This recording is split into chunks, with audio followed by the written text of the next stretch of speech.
ঘটনা হচ্ছে আজকে আমরা কেন ওয়ালে স্প্রে মেশিন দিয়ে স্প্রে করে ওয়াল প্লাস্টার করলাম।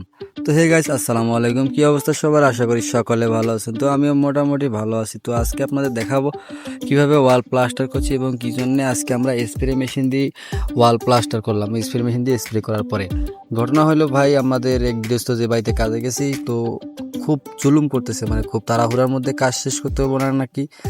তো তাই বলছিলাম যে ওয়ালগুলো ভালোভাবে ভিজান। তো এমন ভিজাইছে ভাই, বলাই যায় না, মানে পানি দিছে কিনা তা বলাই যায় না, বলার বাইরে। এমন শুকনা ওয়াল, গাঁথুনির মাল যেভাবে গাঁথুনি করা হয়, ইটের গাঁথুনি, সেরকম নরম মাল দিয়ে ছাপাচ্ছি। তারপরেও ভাই দেখতে দেখতে ওয়ালগুলো শুকিয়ে যাচ্ছে, একদম শুকিয়ে যাচ্ছে, মানে দেখতে দেখতে নাই, শুকিয়ে যাচ্ছে একবারে। তারপরে এখন কি করব, এখন তো উপায় নেই, প্লাস্টার যেহেতু মাল বানায় ফেলছি, মানে মশলা ঘষে ফেলছি, তো এখন আমাদের করণীয় হচ্ছে যেভাবে হোক ওয়ালটা প্লাস্টার করা ঠেকাইতেই হবে।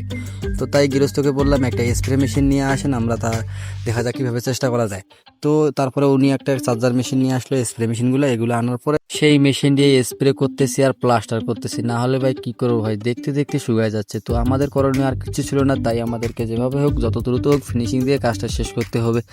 তাই আমরা সুন্দরভাবে মনে করেন যে স্প্রে মেশিনটা চালু করতেছি আর পানি দিচ্ছি আর মনে করেন যে ফিনিশিং দিচ্ছি, তাছাড়া কোনো উপায় ছিল না। এখানে আমাদের করণীয় কিছু নেই, গৃহস্থর যা হবে তা এখন বলার কিছু নেই। গৃহস্থকে আমরা বলছিলাম ভালোভাবে ভিজাইতে, উনি ভিজাইতে পারেনি। তো এখন আমাদের কোনো করণীয় নেই, তাই আমরা দুই মিস্ত্রি এখানে কাজ করতেছি, সাথে দুই হেল্পার আছে। তো ওরা বলতেছে যে আপনারা করেন, আমরা এদিকে দেখতেছি বাকি বিষয়টা। আমরা ওভাবে কোনোরকম ভাই মিলাই দিছি, ওয়ালটা ফিনিশিং তেমন দিতে পারিনি। তো পাশের একটা ওয়াল ছিল, তো আমরা অনেক কষ্টের পরে ওটাকে ভিজাই ওভাবে প্লাস্টার করে দিয়েছি। এই দেখেন আমরা এখন কত সুন্দরভাবে স্প্রে করতেছি, কারণ ওয়াল একবারে শুকিয়ে গেছে ভাই, একবারে কাট, মানে বালুগুলো একবারে শুকান বালু যেরকম থাকে ওরকম হয়ে গেছে, একবারে গাঁথুনি মাল মারলাম তারপরও। তো এতটুকুই বলতেছি, আর ভিডিওটা কন্টিনিউ করছেন, আর কিছু বলবো না। আর অবশ্যই ভিডিও ভালো লাগলে অবশ্যই লাইক কমেন্ট শেয়ার করবেন।